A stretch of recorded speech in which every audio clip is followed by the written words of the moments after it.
selesai salat yang ditutup dengan salam itu, Assalamualaikum warahmatullahi, Assalamualaikum warahmatullahi. Kata Al-Quran, jangan terburu-buru untuk beraktivitas yang lain sebelum Anda menyempurnakan satu amalan, yang amalan ini begitu dahsyat dalam pandangan Allah Subhanahu wa taala. Amalannya disebut dengan zikir. Ya. Saya persingkat, tema kita adalah tentang amalan pasca salat. Baik. Ini tema kita. Kemudian amalan besarnya adalah zikir. Dalilnya di Quran surah keempat An-Nisa ayat 103. فَإِذَا قَضَيْتُمُ الصَّلَاةَ فَاذْكُرُوا اللَّهَ. Fokus. Maka jika Anda telah tuntas mengerjakan salat, segeralah berzikir kepada Allah Subhanahu wa taala. Ingat, amalan pasca salat yang diutamakan apa? Zikir. Saya mau tunjukkan pada Anda satu hal yang sangat mendesak. Kenapa amalan ini begitu sangat ditekankan oleh Al-Quran? Bahkan saking ditekankannya, kata Allah, perhatikan kalimatnya, qiyaman, baik itu sambil berdiri, wa qu'udan, ataupun Anda punya kesempatan lebih lenggang duduk, wa 'ala junubikum, atau bahkan dalam keadaan Anda sedang payah pun untuk duduk atau bahkan berdiri, boleh sambil berbaring. Perhatikan, saking pentingnya amalan zikir ini, itu Al-Quran seakan menghadirkan semua situasi untuk menggunakan amalan ini. Ya, bukan tidak ingin menoleransi, tapi ada sesuatu yang penting di sini. Saking pentingnya seakan-akan kalau dalam bahasa yang lain, tolong jangan tinggalkan ini. Ya, kalau Anda memang buru-buru, harus langsung bangkit pasca sholat. Ada yang bahkan setelah salam subuh, Assalamualaikum, Assalamualaikum, saya harus kejar ke tempat pekerjaan, langsung mau berangkat. Nah, terburu-burunya Anda untuk mengejar pekerjaan itu tidak menghalangi Anda untuk berzikir. Kalau bisa sambil jalan pun zikir aja, ayo lakukan, kerjakan amalannya. Kalau Anda senggang, duduk dengan tenang, lakukan. Kalau amalan ini tidak penting, mustahil Anda diminta untuk mengerjakannya, sekalipun dalam pekerjaan yang sifatnya darurat Anda mesti lakukan. Paham sampai sini? Baik, nah nanti kita akan lihat apa rahasianya amalan-amalan ini, zikir ini. Kemudian kita nanti akan urutkan seperti pertemuan lalu telah saya turunkan beberapa bagian-bagiannya. Nanti kita akan gali apa esensi dan rahasia di balik kalimat-kalimat zikir yang kita sampaikan itu. Baik, saya percepat. Zikir seperti pertemuan lalu adalah setiap aktivitas yang mampu mengingatkan dan mendekatkan kita dengan Allah Subhanahu wa taala. Jadi ada dua nih. Satu ingat, kedua dekat. Awas, ini selalu menyatu, terkait, berkelindan, tidak akan pernah berpisah. Di orang yang ingat Allah pasti memiliki kedekatan dengan Allah. Jelas ya? Baik, jadi kalau cuma ingat tidak membuat dia dekat, ini bermasalah. Ketika seseorang ingat pada Allah, hubungannya menjadi dekat dengan Allah. Ketika menjadi dekat, maka dia akan dipelihara oleh Allah Subhanahu wa taala. Dipelihara dari maksiat dan segala yang menyulitkan dia dalam kehidupannya. Makanya mustahil ada orang berzikir tapi berbuat maksiat kepada Allah. Apa nih? Mereknya Akhir TV. Jangan, itu bir. Oh, pakai bismillah dulu lah, mungkin berkurang dosanya dikit. Enggak bisa. Jadi tidak akan bersanding taat dengan maksiat. Anda ingat Allah, mustahil berbuat maksiat. Ya, maaf, seorang karyawan yang ingat Allah tidak akan bermaksiat dalam pekerjaannya. Seorang ibu istri yang ingat Allah tidak akan bermaksiat dalam rumah tangganya. Seorang anak yang ingat Allah tidak akan pernah bermaksiat dalam kehidupannya. Maka dari itu, nanti kita akan lihat puncak zikir, apakah hanya dalam pasca sholat saja atau dalam aktivitas yang lainnya. Maka yang pertama, ini akan membantu mengingatkan dia kepada Allah. Yang kedua, membuat hubungannya dekat dengan Allah Subhanahu wa taala. Nah, amalan ini ada setidaknya 6-7 amalan. Hari ini saya janjikan untuk mengurutkan amalan-amalan ini. Ya, saya ingin tes dulu apakah Bapak Ibu masih ingat atau tidak. Satu apa? Istighfar. Apa dalilnya? Cepat saja, kalau tidak tahu katakan apa? Allahu a'lam. Baik, masih ingat? Saya sebutkan kemarin hadis Nabi di riwayat Muslim hadis 591. Masih ingat? Baik, ini ada istighfar. Baik, yang kedua apa? Allahu a'lam. Enggak ada, Bu. Allahu a'lam. Assalamualaikum warahmatullahi wabarakatuh. Assalamualaikum warahmatullahi wabarakatuh. Astagfirullah, astagfirullah, astagfirullah. Allahu a'lam, Allahu a'lam, Allahu a'lam. Enggak ada. Baik. Baik, kita lihat ini istighfar atau masuk kepada kalimat thayyibah. Dalilnya Quran surah keempat ayat 103, kan? Kemudian yang kedua, bisa juga bacaan Al-Quran. Baik, Quran surah ke-15 dalilnya ayat ke-9. Ya inna nahnu nazzalna dzikra. Kami telah turunkan Al-Quran sebagai zikir. Jadi kalau Anda baca Al-Quran, itu Anda sedang berzikir. Kemudian bisa juga hafalan Al-Quran. Anda menghafal misalnya. Misal, Anda tidak membaca, tapi selesai sholat Anda membacakan ayat-ayat Quran sebagai hafalan. Ada ayat kursi misalnya, ada 3 surah yang terakhir, ada kemudian ayat pertama sampai 5 misalnya, Al-Baqarah, ya ada ayat-ayat yang lainnya, hafalan misalnya. Begitu Anda bacakan, Anda sedang berzikir. Dalilnya Quran surah ke-54, ayat 17, ayat ke-22, ayat 32, ayat ke-40. Ketika Allah menyebut para penghafal Quran, menyebutnya dengan proses berzikir. Walaqad yassarnal Qur'ana lidzikri. Kami telah mudahkan Al-Quran sebagai zikir. Ya, hafalan di sini zikir. Untuk dihafal, untuk berzikir. Jadi kalau Anda pasca salat kemudian membaca ayat-ayat Quran dalam hafalan bukan menggunakan mushaf, maka Anda sedang berzikir kepada Allah Subhanahu wa taala. Dan nilainya 4 kali lebih banyak dibandingkan dengan yang membaca.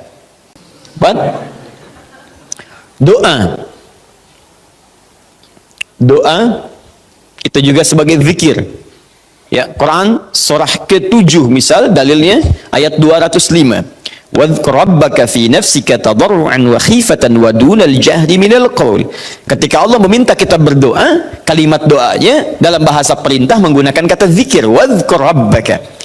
Ayo minta, berdoa, sebut zikir kepada Rabbmu dalam dirimu dengan perasaan penuh harap, penuh ketawaduan. Minta kepada Allah. Di ketika Anda diminta untuk memohon berdoa kepada Allah, kalimat doa itu menggunakan zikir. Jadi ketika Anda sedang berdoa, Anda sedang berzikir. Bukankah saat berdoa Anda ingat kepada Allah? Bukankah saat berdoa keadaan Anda menjadi lebih dekat dengan Allah?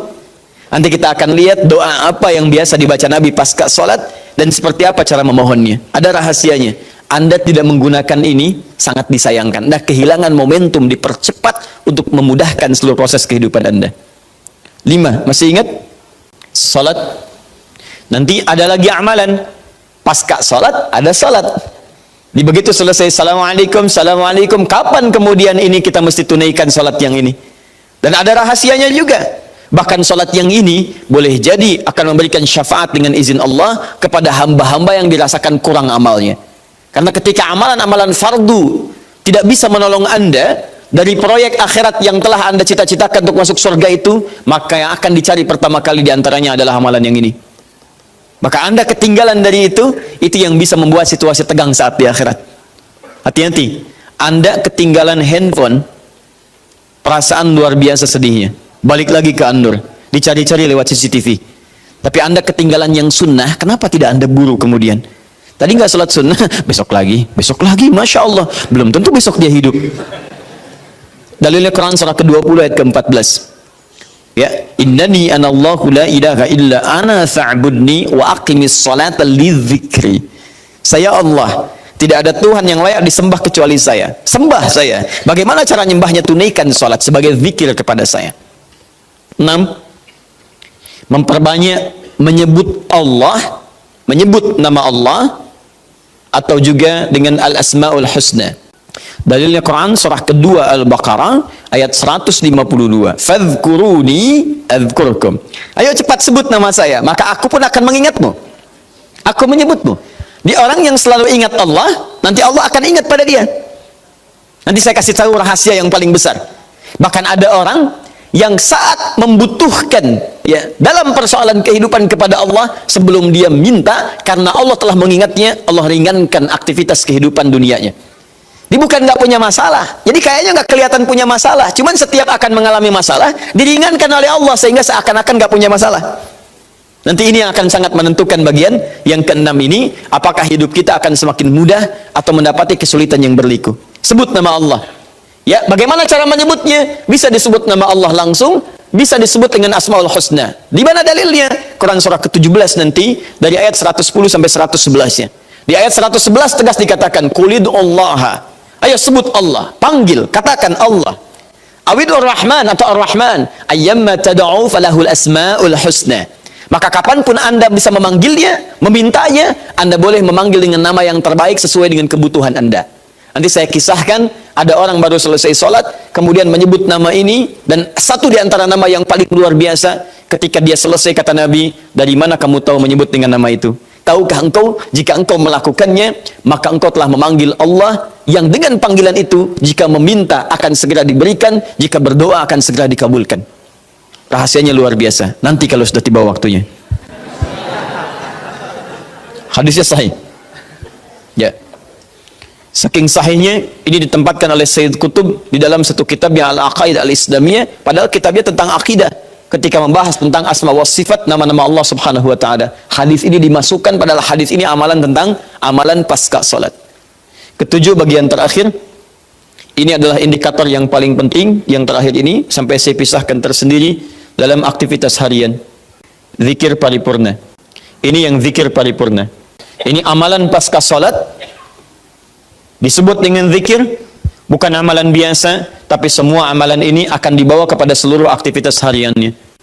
Bukankah pasca sholat ada yang jalan, pasca sholat ada yang kerja, pasca sholat ada yang makan, pasca sholat bahkan ada yang masak, pasca sholat ada yang bicara? Maka orang yang pasca sholat zikirnya itu benar latihan zikirnya, maka makannya adalah makan dengan berzikir kepada Allah, bicaranya zikir kepada Allah, jalannya zikir kepada Allah Subhanahu wa ta'ala. Nanti saya turunkan ayat-ayatnya, bagaimana orang berjalan sambil zikir, bagaimana orang kemudian makan zikir, bagaimana orang bicara zikir. Jangan-jangan selama ini kita hidup 24 jam tapi aktivitas kita tidak dalam rangka zikir kepada Allah Subhanahu wa ta'ala. Nah, dalilnya Quran surah ketiga Ali Imran ayat 190 sampai 191. Inna fi khalqis samawati wal ardi wa ikhtilafil laili wan nahari la ayatin liulil. Siapa ulul albab itu? Ayat selanjutnya, alladzina yadhkurunallaha. Mereka itu orang-orang yang senantiasa zikir pada Allah Subhanahu wa taala.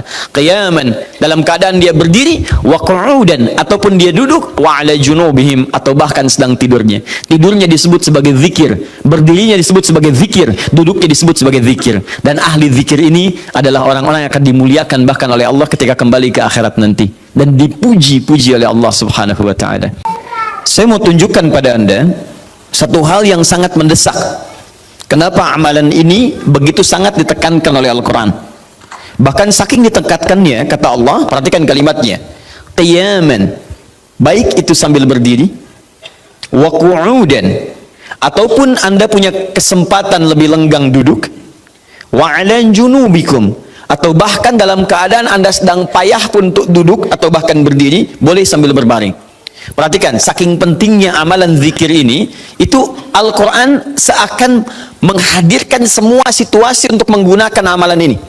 Ya, bukan tidak ingin menoleransi, tapi ada sesuatu yang penting di sini. Saking pentingnya seakan-akan kalau dalam bahasa yang lain, tolong jangan tinggalkan ini. Ya, kalau Anda memang buru-buru, harus langsung bangkit pasca sholat. Ada yang bahkan setelah salam subuh, assalamualaikum, assalamualaikum, saya harus kejar ke tempat pekerjaan, langsung mau berangkat. Nah, terburu-burunya Anda untuk mengejar pekerjaan itu tidak menghalangi Anda untuk berzikir. Kalau bisa sambil jalan pun zikir aja, ayo lakukan, kerjakan amalannya. Kalau Anda senggang, duduk dengan tenang, lakukan.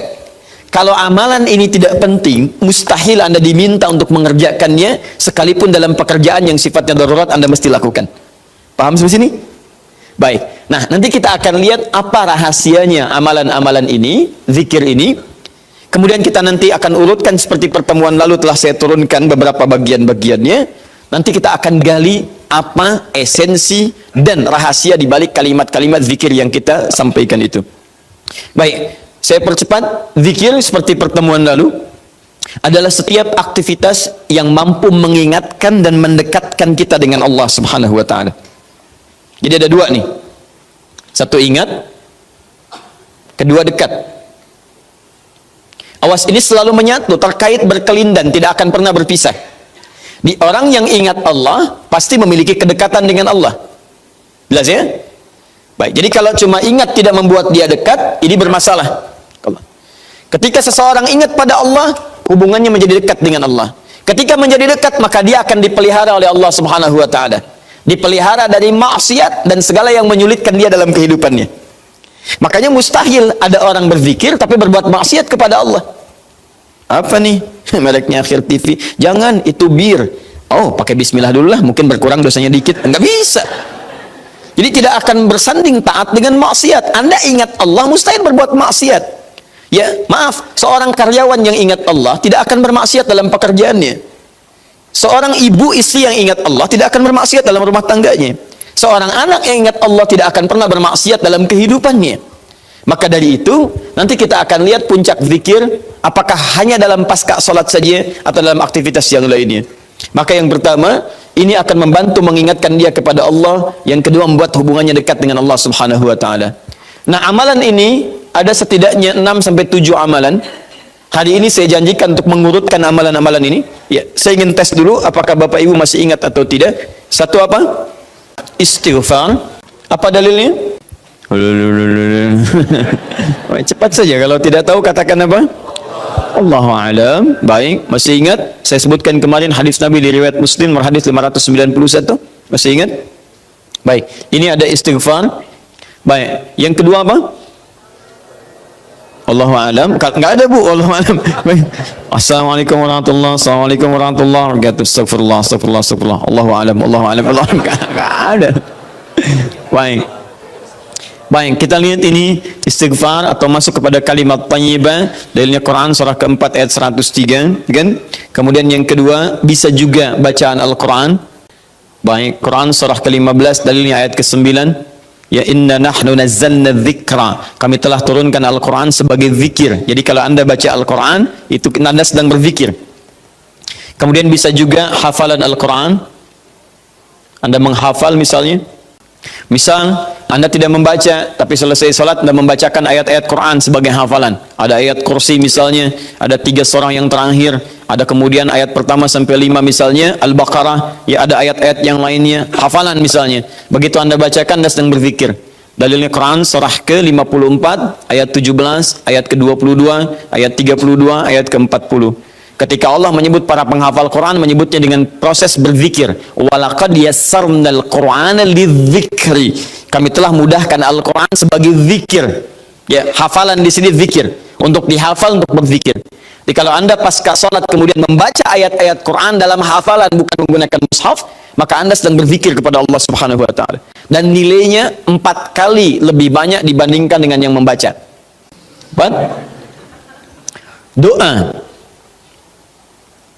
Doa itu juga sebagai zikir.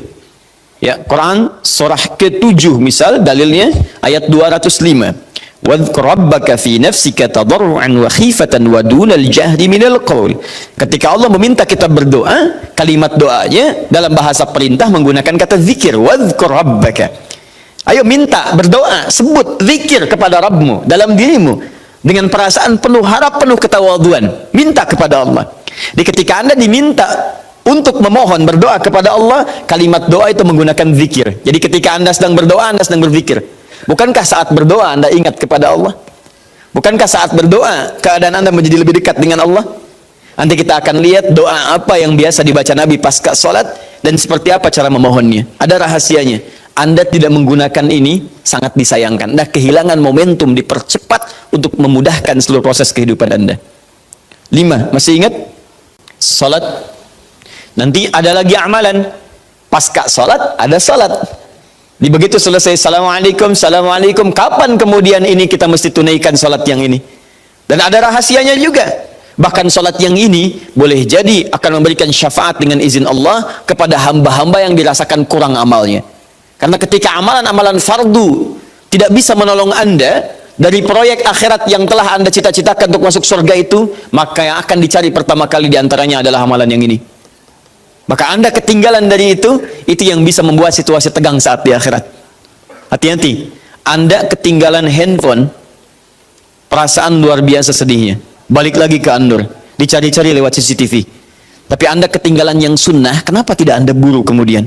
Tadi nggak sholat sunnah, besok lagi, Masya Allah. Belum tentu besok dia hidup. Dalilnya Quran surah ke-20 ayat ke-14. Ya, innani anallahu la ilaha illa ana fa'budni wa aqimis salata lidzikri. Saya Allah, tidak ada Tuhan yang layak disembah kecuali saya. Sembah saya. Bagaimana cara nyembahnya? Tunaikan salat sebagai zikir kepada saya. 6. Memperbanyak menyebut Allah, menyebut nama Allah, atau juga dengan al-asmaul husna.